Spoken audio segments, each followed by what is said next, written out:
सुखाचा सोहळा करुणी दिवाळी, प्रेमे वनमाळी चित्ती धरू. या संत श्रेष्ठ सावताबाबांच्या वचनाप्रमाणे आपल्या सामान्य जीवनामध्ये हा पालखीचा सुखाचा सोहळा आम्हाला आनंद देतो आहे. आज तुकोबरायांच्या पालखी सोहळ्यामध्ये धावा हा एक विशेष आणि खूप आर्ततादायी सोहळा आहे.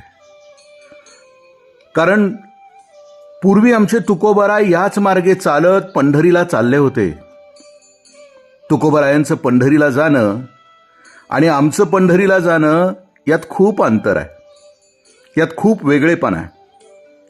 पांडुरंगाच्या भेटीसाठी अगदी उतावीळ झालेले तुकोबराय अंतःकरणातील अतीव आर्ततेनं त्याला म्हणतायत, बारे पांडुरंगा केव्हा भेट देसी, झालो परदेशी तुझवीण सखा मज नाही कोणी, वाटते चरणी घालू मिठी, ओवाळावी काया चरणा वारुणी, केव्हा चक्रपाणी भेट देसी, तुका म्हणे माझी पुरवावी आवडी, वेगी घाली उडी नारायणा. त्यांच्या भेटीसाठी अंतःकरणातून विकल झालेले तुकोबराय आळवून त्याला म्हणत होते, तू मला कधी भेट देशील? तुझ्या वाचून माझं सगळं जगणं परदेशी म्हणजे अनाथपणाचं झालं आहे. मला लवकर भेट दे, कारण तुझ्या वाचून मला दुसरा कुणीच सखा नाहीये. मला तुझ्या पायाला घट्ट मिठी मारायची आहे. माझ्या पूर्ण कायेला तुझ्या रूपावरून ओवाळून टाकावं की काय, की ज्यानंतर तू मला भेट देशील असं झालंय. पण हे देवा, माझी एकच आवड पुरव आणि मला धावत येऊन भेट दे. महाराजांच्या अंतःकरणातील प्रभूच्या भेटीची आस व्यक्त करणारा आणखी एक खूप गोड अभंग आहे. भेटी लागे जीवा लागलीसे आस, पाहे रात्रंदिवस वाट तुझी, पौर्णिमेचा चंद्रमा चकोरा जीवन, तैसे माझे मन वाट पाहे. दिवाळीच्या मुळा लेकी आसावली, पाहतसे वाटुली पंढरीची, भुकेलिया बाळ अति शोक करी, वाट पाहे परी माऊलीची, तुका म्हणे मज लागली से भूक, धावूनी श्रीमुख दावी आता. महाराज त्यांच्या भेटीची रात्रंदिवस वाट पाहत होते. काय सांगावी ती अवस्था.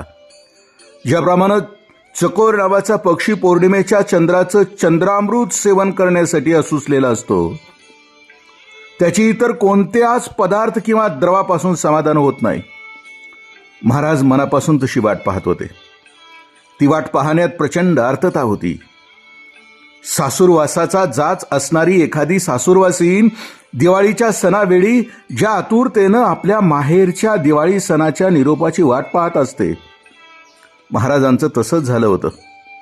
ते म्हणतात, हे पांडुरंगा, माझ्या डोळ्याला एकच भूक लागली आहे आणि ती म्हणजे तुझं श्रीमुख पाहण्याची. म्हणून मला लवकर भेट दे आणि तृप्त कर. असं म्हणून ते वारंवार डोळ्यातून आसवं गाळत होते. अंतःकरणातून असे भावविभोर झालेले आमचे तुकोबराय त्या परिसरातून म्हणजे तोंडले बोंडले परिसरातून चालले होते. इथे एक नंदाचा ओढा नावाचा ओढा आहे. त्या ओढ्यामध्ये पूर्वी भगवान श्रीकृष्ण परमात्म्याने आंघोळ केली होती अशी आख्यायिका आहे. या ओढ्याजवळून जाताना आमच्या तुकोबरायांच्या अचानक असं लक्षात आलं की पंढरपुरातील पांडुरंगाच्या मंदिराचा कळस त्यांना दिसतो आहे. पण हा भास होता आणि हा भास झाला आणि महाराज तुका म्हणे धावा आहे पंढरीचा विसावा असं म्हणून पंढरपूरच्या दिशेने धावत सुटले. यालाच धावा म्हणतात. अजूनही महाराजांचा पालखी सोहळा इथे आला की वारकरी पंढरीच्या दिशेने धावतात. यालाच धावा म्हणतात. आज आम्ही याच धावेची अनुभूती घेणार आहोत.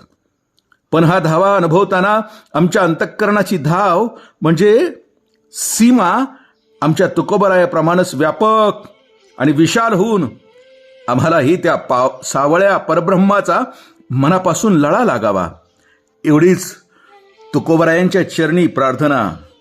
तुका म्हणे धावा आहे पंढरी विसावा. राम कृष्ण हरी पुंडलिक वरदे.